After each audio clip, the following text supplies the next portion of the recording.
All right, welcome back to another episode of Hilary and Alex on Let the Journey Begin. We were together the last couple weeks now, and we're here with another wonderful guest. We have a lot to catch up on. We've got a bunch of amazing scholarships going. We just got back from the West Coast Symposium, made a bunch of great connections, or at least Jason and I did. But we've got an amazing guest today that I just don't want to take too much time away from the intro and, from our guests. So yeah. I just want to get into it. I arguably think he is the most interesting person I've met thus far this year, for sure. We definitely connected over cars. That's why I thought he'd be a great guest, because we connect over cars. So without further ado, I'd like to bring on Dr. Corey Jentry from Catalyst Recovery. Hi, Dr. Corey. Woo! Hi, thanks for having me. It's a pleasure to be here. And I appreciate all the flattery. I admit I'm pretty susceptible to it. So, yeah. Well, you're honest, so that's a good start. But thanks for coming on here with us. I know I didn't give you much of a leeway or lead into what we're doing, but this show's a very casual conversation piece. So I thought, based on our conversation and the fact that we did talk before meeting on the phone a little bit, and then when we met, I felt like we hit it off talking about pretty much anything and everything from what you were doing, with behavior and terrorism, to behavior and cars, to just cars. And now, here we are. So Hilary's got a great question for you, and I'll let her take it from here. This is a very complex question. Ooh, what did you want to be when you grew up? Oh, that's a good one. Well, this might show a little bit of my grandiosity, but in a particular book that I think some of us are familiar with, it talks about how every kid wants to grow up to be president of the United States, and then, eventually learns the folly of that kind of goal or ambition. I'm not sure if I've 100% learned the folly of that too. I have to admit, I still fantasize about being president, or at least a benevolent dictator. I think I would be very benevolent, but that was my goal when I was a kid. Was I wanted to be president. I think that maybe caused a bit of pause for concern, because I grew up in a very rural community outside of Augusta, Georgia, called Grovetown, Georgia. It's you've probably never heard from it, but it's next to a military base. It's about the only thing it's known for. And I remember having these types of days and seeing, not to wade into this kind of controversy, but I remember seeing Bill Clinton play the saxophone on, I think it was the Arsenio Hall show one night when he was running for president. And I thought, man, I want to be that guy. And that was my childhood ambition, was to play the saxophone on the Arsenio Hall show and become president of the United States. So nothing too grandiose there, I don't think. Well, you know what? We can call it grandiose, but I think it's also, looking up to that kind of position is also really great. And, for me, I think there's nothing that isn't possible for the kind of lives and the changes that I've seen. Yeah, I got a question. So on that, was the aspiration of wanting to be president the fact that you saw somebody that was, had the cool factor playing the saxophone, or was it the fact that you actually wanted the job to be, arguably president of the free world and this and that? Probably a combination of the two. I think Clinton, added a certain, and this probably is what, ended up hurting him in the long run, but he added a certain sexiness to the office, a kind of gravitas to it. It made it look really good. But when I was growing up, that aspect of school was always my favorite. When I was going to school, we still had civics classes. We learned about government and how bills become laws and all of that stuff. I just really enjoyed a lot of that and really kind of thrived in it. And I could tell stories kind of related to that at maybe some other time. But that was always the thing that I ultimately, really liked the most. And funny enough, I ended up getting an award from him when I was a kid. So that was kind of a cool thing. I wrote like some letter And he actually wrote me back, which I thought was the coolest thing in the world. And it probably wasn't him in reality. It was a staffer or something like that. But he at least signed it or gave his little stamp to sign it. But then when I was I forget how old I was, but I have a little frame from it. But I got an award from Bill Clinton for academic achievement, which I thought was pretty cool. And that kind of cemented my ambition to want to be more like him. Wow, I love that. So are you still on that path of trying to become president, or did that change? I think never give up hope, but as I get older, I think I'm a bit more of a behind the scenes person now. Particularly the political climate that we live in now, I don't know why anyone would want to do something like that to themselves. Yeah, right. You're basically signing up for torment and torture, right? Yeah, I mean, at this point, you get paid to be abused is really what it happens. And I kind of do that now, but without all of the recognition. So that's too funny. Well, it doesn't sound like your aspirations of wanting to become president kind of threw you off course or anything. So I know you a little bit after getting to talk to you at the West Coast Symposium. You've got 21 years under your belt in recovery, correct? That's correct. Yeah, March 13th, 2000. Which is incredible. I mean, I don't know very many people with over 20 years. I'm sure Hilary knows quite a few more than me. But for someone so young, what happened? How did you get to entering into recovery at 18? Well, it was 17, so 3 months before my 18th birthday. And actually, I got introduced to treatment when I was 15. And which, by the way, in California, let's make a point here. That's still old to be getting in recovery. Sure. You see all these people when I was 15, this was like 1998, I think.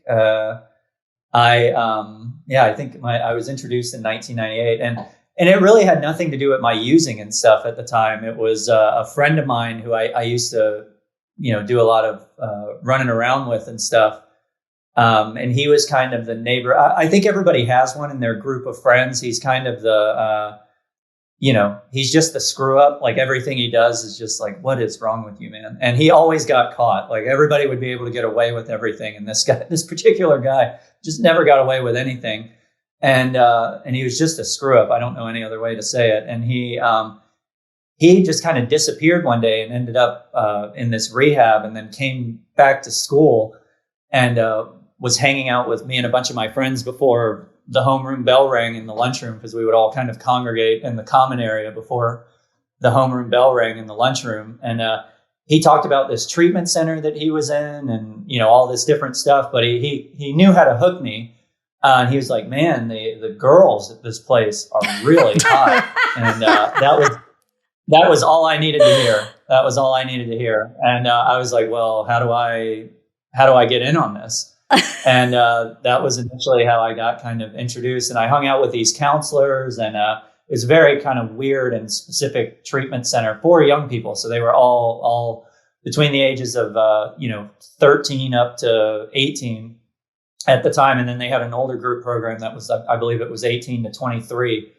And but I was in this 15-year-old young guy, and started hanging out with these kids, and the counselors were really cool, and they let us smoke cigarettes, and they would, give us cigarettes, which I'm not sure the ethics around that now, but this was, 1998. And they let us swear, and they were just really cool, and they were attractive, and they were all young and my age, and the girls were very attractive. And that was all I needed. But then at the end of that, they sort of like hook you in, and then they give you the sort of hit on the head afterwards. As they were like, "Well, okay, now we have to tell your parents that you've been here." And at that point, I was like, whoa, wait a minute. They called my parents, and the next thing I knew, I was sitting in this office, and they were, discussing me going to an outpatient program, because I had I kind of naively spoke very candidly with these substance abuse counselors about my drug and alcohol intake at the time. So then they called my parents and let them know about that, because they were legally bound to do so. And next thing I knew, I was getting admitted into a treatment program, and I was kind of in and out. But when I was 17, I eventually acquiesced and said, you know what, I've really got a problem here. So and the rest is history. Yeah. So what led up to that point? A lot of, I came into recovery at a young age, but it took a little bit longer for me because I didn't trust. But what was that moment of clarity? What led you to say, oh my gosh, it's hard for young people to admit that. And so what was the catalyst? A good question. I reflect on that a lot. And I had been in and out of that treatment center numerous times. They actually kicked me out a few different times for I didn't like the whole idea of not being able to use drugs. I thought that was a little extreme. They really discouraged using drugs with people in the treatment center. That was a little extreme, I thought. And then they really, really frowned on, engaging in sexual activity with other females in the treatment. One, because I was a minor, and two, because it's usually just not a good idea. But anyway, I found it necessary to just disregard all of that. And so they, were rightly so. They asked me to leave a few times. But the last time I just really ran into a real series of problems. And I thought,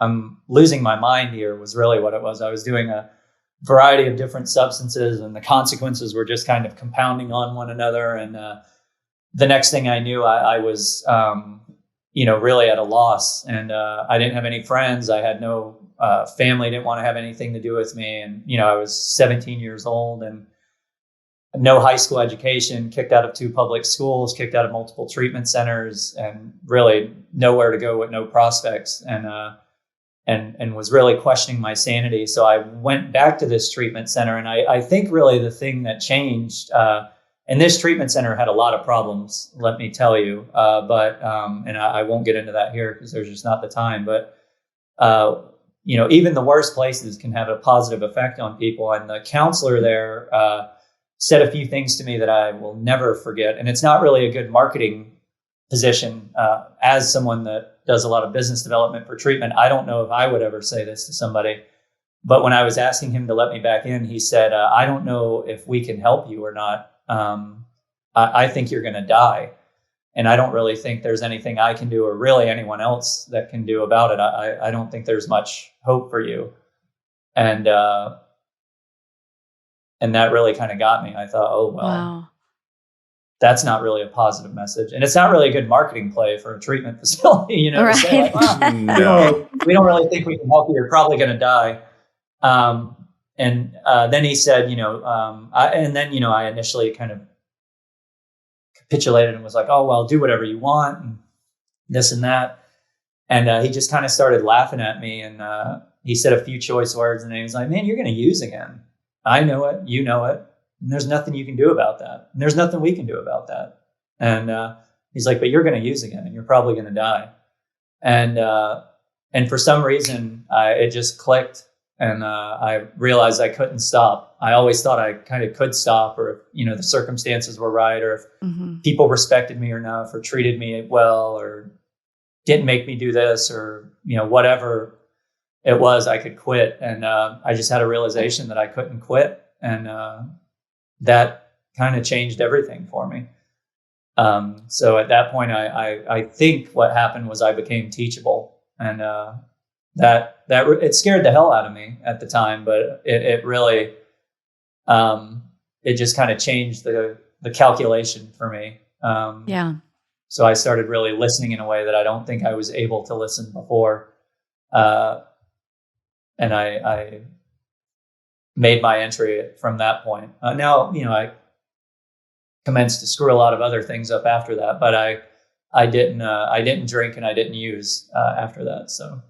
Wow. And what were you using, or what was your drug of choice at the time? Oh, I mean, I was a garbage disposal. So anything you get your hands on. Yeah, I mean, I always like that question when they're like, "Oh, well, what's your drug of choice?" I always wanted to be like, "Well, what do you got?" And, if you had it, yeah, if you had it, I would take it. As a broke 17-year-old, you really can't be picky.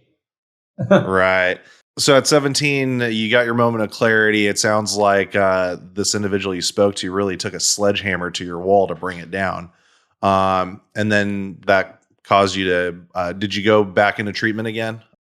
Yeah, I went back into this adolescent program and was there for 2 years. So people talk about long-term treatment. I was there for 2 years, and then through a series of events that I won't really get into, I ended up leaving there. It wasn't because of anything I did, but a variety of things started happening around this place, and then I left and went into kind of the greater recovery world.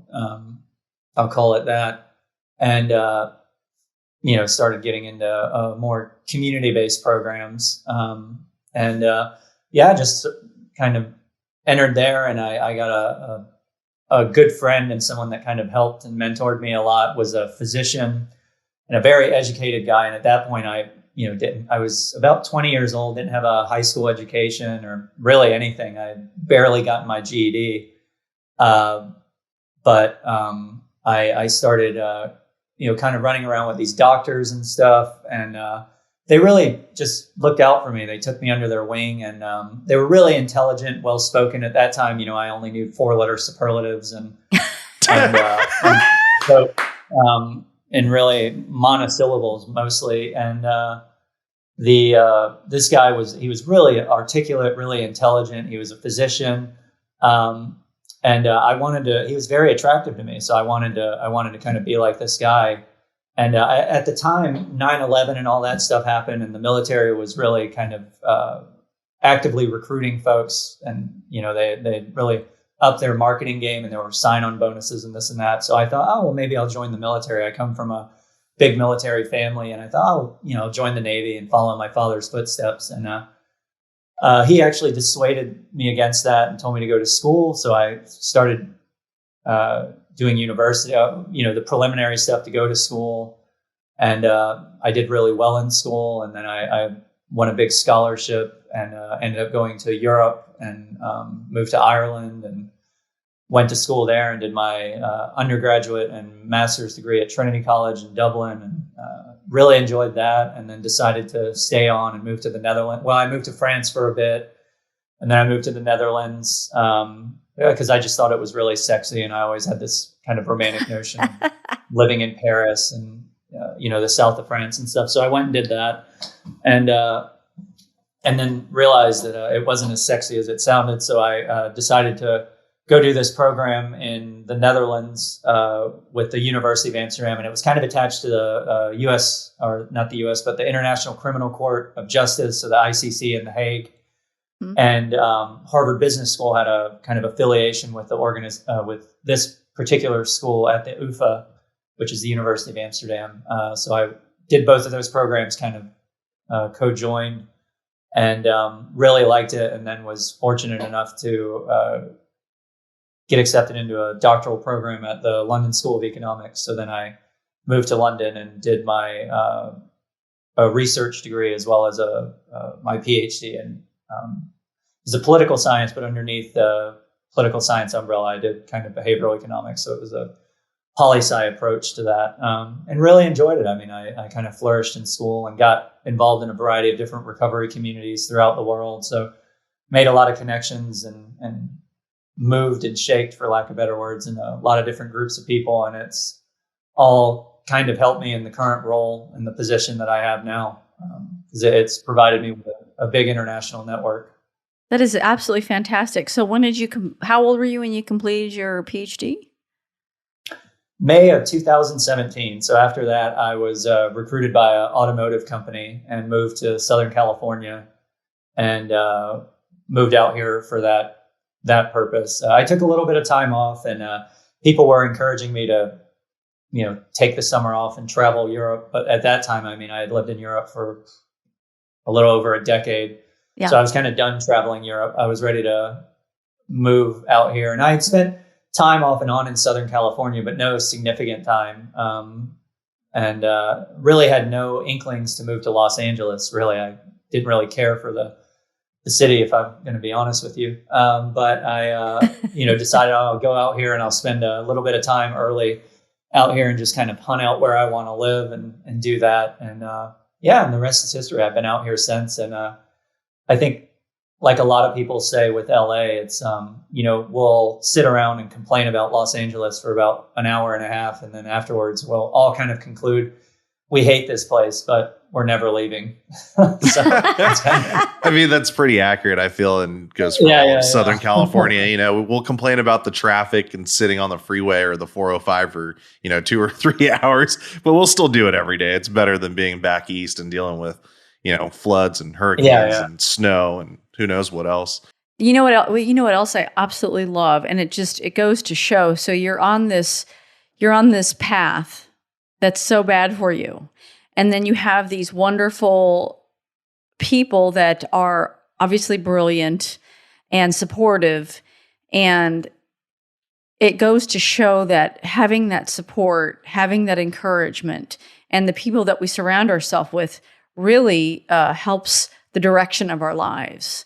And the we that we put around us, it's so crucial. And so one of my questions is, I know we're going to get into how you're in the treatment space that you work in, but do you get to do that also for other young people for fun and for free? Do you get to do that also, where you help and mentor and these things?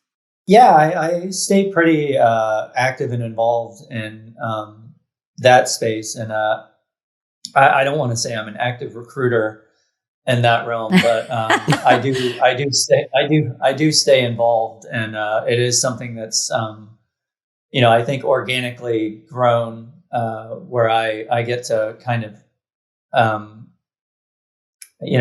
don't know about mentor or help. I have no idea how much help I actually give them, but I'm able to be there for people in a way that individuals were there for me, with people that feel like they are maybe too young to start this kind of journey, for lack of better words, or they're too young to be in this sort of position, or I'm different. How could something like this happen to me? So I'm able to relate and kind of communicate how I felt the same way, and how I'm able to, make a life, and have been able to make a life for myself. Because when you're, a young person, particularly 15, 16, 17 years old, it's really difficult to envision yourself never drinking again. It's like, really, I'm never going to drink again? Never, ever, ever. And not once, I'm never, ever going to drink again. And that's a really hard sell for young people. And I, myself, and I think the people that were really effective with me, is they just you have to bypass all of that stuff. You can't, it's easier to kind of envision yourself staying clean and abstaining from, chemical peace of mind if you're in your 50s and you've kind of ruined your life and burnt it down and done this and that, whatever. But you've got to have all of these kind of interesting experiences along the way. And sometimes, I'll sit in various recovery meetings or forums or whatever, and people will talk about, a lot of different things and situations and circumstances that they were able to drink or use in. And they'll talk about it in a really bad way. And for somebody like myself, maybe I'm just sadistic, I don't know. But sometimes I'll hear these stories and I'll think, man, that sounds awesome. Like, I would love to have tried that. And I think for young people, we don't get a lot of those experiences. A lot of our substance use and stuff is really limited and kind of marginalized to very specific circumstances. And I mean, I can trade war stories with the best of them, but it was in a very finite space in a very small period of time. And I think people just, bypassed a lot of that. By just making me focus on, I think they did the sort of day at a time thing without really referring to it as a day at a time thing. And just really by giving me short, digestible goals, by saying, well, why don't you finish school? Or why don't you do this? And then the next thing you know, you've accumulated some time, you've had a lot of experiences, you've made friends, you've realized that you can not drink and use under a variety of circumstances. And now I look back on it and I think, well, what else would I do with my life? Now the notion of drinking or doing any of that, it's like, well, I don't even know how I would function in that world now. It's like, what do you talk about? How do you relate? Because you're not going to go to a bar and talk about feelings or it's just not going to happen. I unbeknownst to myself, have kind of pigeonholed myself in a life that I'm actually very comfortable living. And now I don't know how I would operate in the world any other way. Yeah. So on that, Amazing. switching gears a little bit, you had some, overseas work with behavior and terrorism and stuff like that, and then you switched into the car industry. And to your point of living the life that you're in, right now, you've by attaching with Catalyst and our good friend Richard, as he's professionally known. How is that going for you? How did you come into working in the recovery space now and really diving into this aspect of your life? I know for me personally, I'll just speak anecdotally for the car business. Cars were my hobby. They were my passion. I worked for BMW for 11 years. Now I can't stand them. Like, yeah, they're cool to drive and cool to look at. But sometimes, when you envelop so much around something, whether it's cars or in this case, recovery, how do you keep the lanes separate, between personal and professional? And let alone, how did you get into working in recovery? I know it's kind of a common thing for people to say, oh, well, how can I be most useful and how can I be most helpful and, want to help people, and a lot of these altruistic notions. And I'm sort of nihilistic in that way. I don't know if it's just years of being jaded or what, but for myself, I just say, well, does this make sense for me or not? And there are certain spaces that I've worked in, like I work for a really prestigious kind of boutique aerospace and defense consultancy firm. And at the time that really made sense for me. I was doing my research and it made sense for me in the life trajectory that I was on and the things that I was interested in. So it really made sense. And then the segue into automotive was like really accidental, but it kind of made sense the way that it was kind of pitched to me and stuff. And I thought, this is something interesting. I don't know a lot about it. I have a very gregarious personality and sort of mental appetite. So there were transferable skills that I knew I could do the job, but it was a space that I just knew nothing about. Like the fundamentals of it were there. So I was like, well, I know this, and like the kind of maths, data's data, it just is what space that data is in. And really you're just storytelling is essentially what it is. And how do you get that story? How do you refine that story and how do you get it in front of the right people? So that message connects with them for a product or a service that they're interested in is really all marketing comes down to, in my opinion. And so the segue there was kind of how it happened. I was like, well, I know this, I don't know much about it, and I'm interested to learn more. So I just sort of showed up and it made sense. And I enjoyed it, but the longer that I was in it, the less sense it made for me. It was a particular kind of stress. There were certain values within the company that I didn't really, agree with. I didn't really feel a lot of fulfillment in what I was doing. I didn't feel like I was, really contributing something good that was going to be memorable. Because as you know, I mean, in the car business, it's like there's definitely nothing new under the sun. So it's just kind of, it's the same old model. They have it down and you just strip it and make it, no one's going to invent another wheel. You just try and make a better wheel. So I wanted to do something in a space where it really was kind of the Wild West. It made a lot more sense to me. And I could personally identify with it from my own experiences. So it's much easier to story things if you have personal experiences and anecdotes to kind of back that up. And that was really my segue into this space. And I'd love to say that it was for altruistic reasons or that like I wanted to help people and blah, blah, blah. It was a business model that I thought could be refined, that I could do something interesting in. It was a market where there's a lot of growth space into it. Yes, of course, you can help people and service individuals in a way that's meaningful and impactful for them, like over the long durée. But it also kind of made sense for me and what I wanted to do. It was a company, Richard's great that we complement each other. There are things that he's good at that I'm not good at. And then there are things that he's just useless at that I'm really good at. And I think that's kind of how We have this on I think, recording, by the way. I know. I think he would agree with me on that. And so, it works. It's kind of a marriage that works. And I stay out of his way on certain things and let him do what he does. And he stays out of my way on other things. So, which kind of works great for me. Like I know what I can do and I can do what I say I'm going to do. And for me, I think that's really how I kind of segment the two. I think in an industry or a professional sense, I don't help people. I treat people and I give people access to treatment. In my personal life, I help people. I think when you help people, you kind of do it for free and there's no monetary gain for it. But in my professional life, I treat people or I help people get treatment. And for that, they pay for that service. So that's kind of how I segment the two.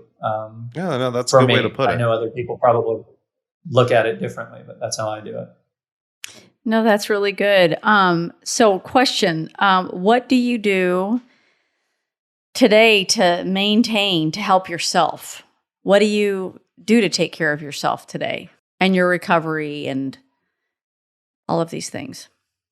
I mean, it comes down to, it's funny, people talk a lot about self-care these days. And I think a lot of that is just, I call it mental health hygiene. I don't know what other people call it, but it's like brushing my teeth. Or so, I brush my teeth, I take a shower, I put deodorant on. For me, that's like an aspect of self-care. And I think for my mental and, psychological and spiritual betterment, there are things that I do that are the equivalent to brushing my teeth. I have things that I really love to do. I have people that I really care about and that mean a lot to me and have been in my life for a long time. So I make it a point to spend time with them.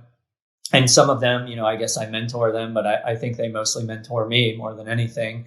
I have a fiance that I really care about, and spending time with her is good self-care for me. I have dogs that I love. I have hobbies and things that I engage in. I'm an avid reader. I really like problem solving and stuff. So I really indulge in that. Learning is something that really kind of feeds my soul. So I make sure that I'm actively engaged in using my brain and the gifts that, God gave me. And then, I have little hobbies and stuff that I engage in. And I think all of that keeps me active. And it just, I have to have a life that's attractive to me. So I think having hobbies and things that keep that life attractive and engaging for me keeps me engaged in that life. Because if not, I think I will stagnate. And that's for me when I start regressing. And then there are basic things like I have a therapist, and there's other things that I engage with on a regular basis that keep me stable and keep me accountable and also challenge me as well. You bring up a great term: keep life attractive, right? And that just, it weighs in. If you have an attractive life, you're not going to go seeking something to skew your reality or numb the pain. Your life's attractive. You want to just keep moving forward through it and enjoying what's in front of you, right? So with that being said, out of your toolbox of everything you've listed, what is an action for the day that you would give our listeners to make life a little more attractive? Something that they can do, right now that's low effort, high reward, real easy. I would say read a book. You can do it, read something, an article, and something that you normally wouldn't read on, or something that you think like, oh, I wouldn't find that interesting at all. Yeah. Because a lot of times what I find is I like the ability to be surprised.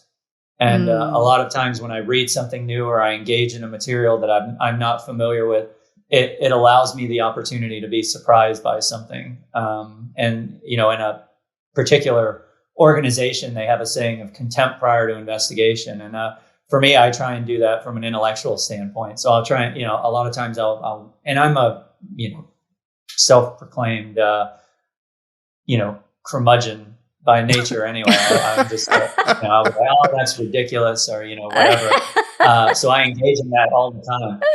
But if I give myself the opportunity to say, luckily my fiance is really, really good about that. She'll be like, well, just check it out. Just try it. Why not? And I'll read something or I'll watch something that I normally wouldn't watch. And it never ceases to amaze me. I'm like, oh, wow, that was actually really interesting. And it just gives me a little bit of a perspective shift. And a lot of times I find that has a knock-on effect on a variety of other things, particularly if I'm having a bad day. Because I think for me, a lot of times when I get in those ruts, it's because I'm just doing the same old. But when I kind of step outside of that and I allow myself to just, alter it just a little bit, it'll give me a new perspective on something. And that kind of initiates a curiosity and an appetite to just keep going and kind of bring myself down another rabbit hole. That is so fabulous, Dr. Corey. That is just, we have just so enjoyed you today. And I just love the example that you are in the recovery realm. Also, just what you're describing. I mean, in my own recovery, and I'm 24 years, but I have found different things that I never thought I would like, that I like today. And exactly what you're talking about, to try to study something new, to investigate something different. And, and then we're caught by surprise, like, wow, I love this. This is really cool. Yeah. And so, and it's fabulous. And I know that this is probably the same for Alex, but, and you're definitely one of the more cerebral guests that we've had. But if that stuff, no, but it fires me up. I mean, I'm a lot of heart. They know that I cry at so many things, which is just who I am. But I also study things like the neural pathways of the brain, and I do all these other left brain kind of things that are very enticing to me.